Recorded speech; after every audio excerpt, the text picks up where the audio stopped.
Thank you very much, guys. All right, that's good to hear.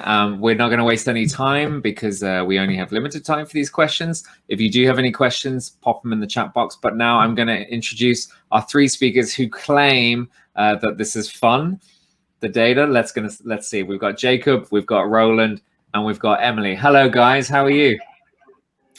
Doing absolutely fine. Are you? Hi, You good must be day. the only person in the world, Jacob. Everyone else is struggling. Yeah, but it's I'm good to hear sick. you. Listen, thanks a million for joining us live, and thanks a million for that session. Really, really interesting, and around data, because I was a bit when I was in the face-to-face agency days, data was big for me, and we were kind of always analyzing it, and you get a bit obsessed with it. And I want to ask you guys, how much data is too much data? Because you could, with these kind of analytics, you could spend all day, every day, drilling down further and further. But investing in data, investing in a person to analyze the data, it's taking a face-to-face out of the field, or it's taking budget that could be gone to invest in something else. Where do you draw the line? Do you guys draw the line, or is it all about the data? Roland has some strong opinions. Never enough. Data was never enough. And I've seen so many times the mistake that, oh, that is too much data, we will not capture it. True for now. 4 years later, that exact data is going to be the most important. And then you're going to spend a lot of time typing, first of all, searching for those forms, those reports, those log files or anything, and then manually typing that data into the database and trying to figure out what this says. Oh, what is this writing? I can't read it. That's a lot more money than collecting the information up front. Even if it doesn't make sense, there's no reason for it for now. In a year, there will be. And then it's just so quick, you can use it. It's an investment in the future. Yes. Jacob. To ask this question, Simon, there will just be more data is good. I think the interesting reverse question is, can you afford not to have enough data? Because I think what we have experienced, and the session you just seen was 1.5 hour cut short. So we went through a lot of other talks there, and it just came back again and again that it's operating in the blind if you don't have basic good KPI measurement and you do proper comparison. And in that sense, you would actually be probably wasting money if you weren't doing it properly. Right. Emily, you're a fellow nerd. I will say, proudly, I will say I have very little faith that I don't see any organizations that are veering on that side, right? So let's say if there's room for error on one option, just keep going with having more data, because I almost always see the other side, which is where there just isn't the right data, isn't enough data, so I don't think we have to worry about going that direction overall as a sector. Bring on the data. I support these two. Bring on the data. We'll get some t-shirts made of that. I like it. We had a very practical question from Dale in the chat box, which is about what kind of tools you guys are seeing organizations use. There's a lot of databases, a lot of tracking tools out there. I'm especially interested for small organizations and small charities and small organizations who, so very often we start with Excel. I've worked with a client before whose database was Word. They had all their donor data in Word. So what kind of stuff do you guys like? What do you see works well in terms of tracking this stuff? What's easy to pull information out of? What do you recommend to your own contacts? And I might start with you, Jacob. Any thoughts?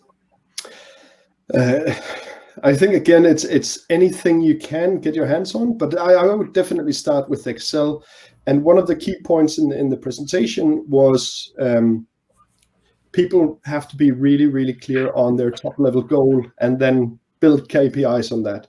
Because I think if we're talking about the challenge with working with data, is that you set the nerd free and they just do formulas and add data and all that, but it doesn't have a purpose, a direction, or a format to follow. So, I mean, you can do that in almost anything. And I think Excel, Tableau, Power BI, whatever it is, both on the planning side, you need that's probably going to be more on the Excel dimension, but also in the fulfillment side and the follow-up side.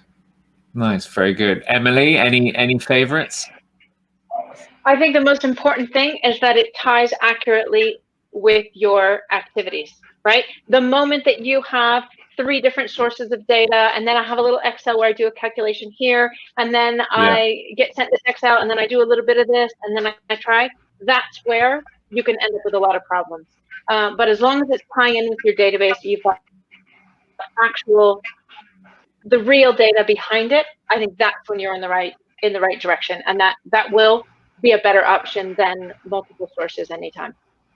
Yeah, and it needs to be used, and it needs to be usable, but otherwise it's just people create their own workarounds, and then we never actually get anywhere with it.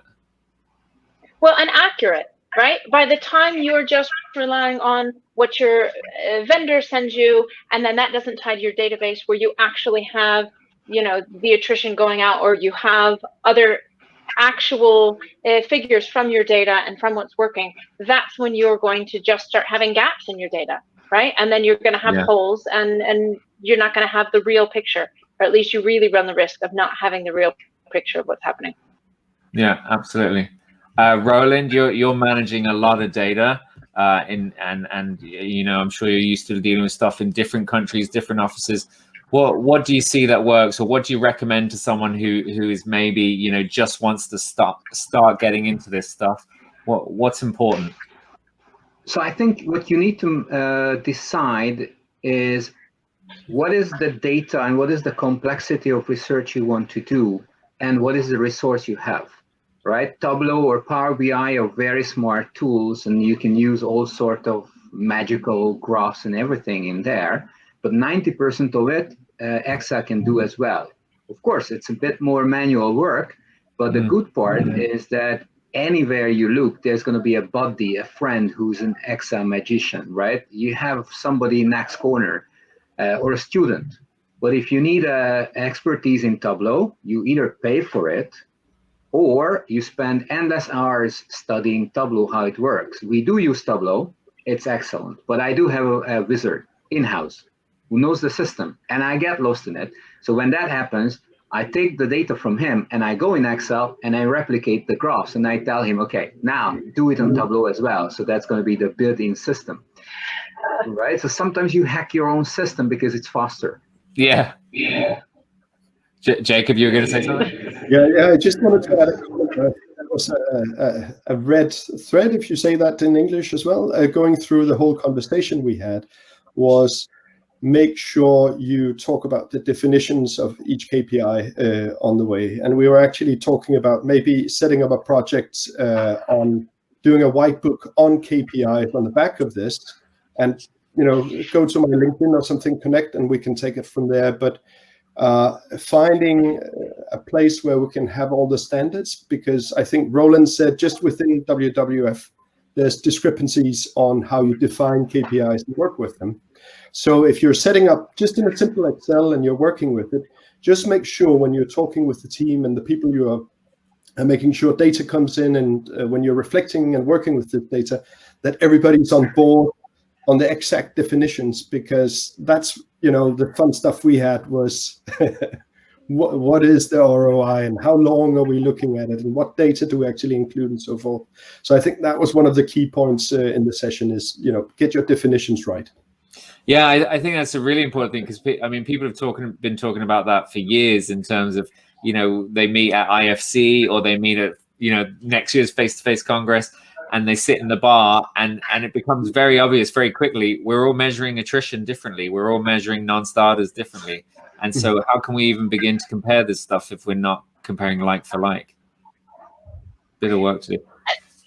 And I think there's a real risk of making poor decisions around that, right? When you have information that misleads you in one way or another, you have a real risk of making poor decisions around that. Well, I've got one last question, because we are running out of time, but I'm curious about the future of using this data. And I think, one of the big words of 2020 has been the algorithm. And this idea that we're kind of blaming the algorithm for everything, and creating these echo chambers and creating this divisiveness. And I saw people in the chat box talking about tracking demographic quality, tracking things by postcode or by zip code. Do we risk ourselves kind of narrowing our bubble so that we're only focusing on these little pockets of people who we know are engaged with our organization? And do we risk then, as face-to-faces, not losing one of the greatest things about face-to-face, which is bringing in complete strangers who have never heard of the organization, who have no connection, who we just bump into on the street? Can data, could it be a negative thing that we're getting too smart at focusing and we're forgetting about the mass public, the general public? Roland, I'm sure you have some thoughts on this.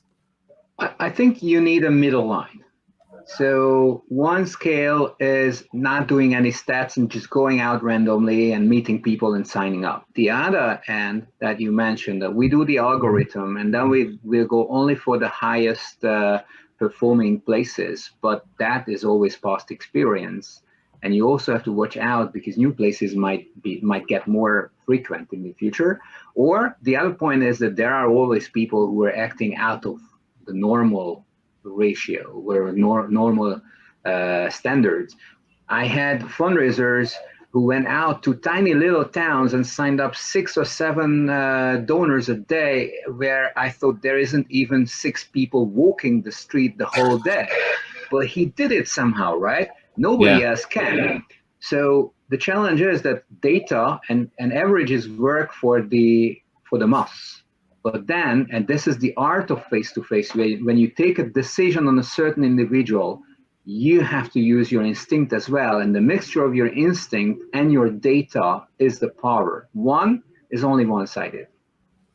I love it. I love it. Emily, Jacob, anything to add to that before we wrap up?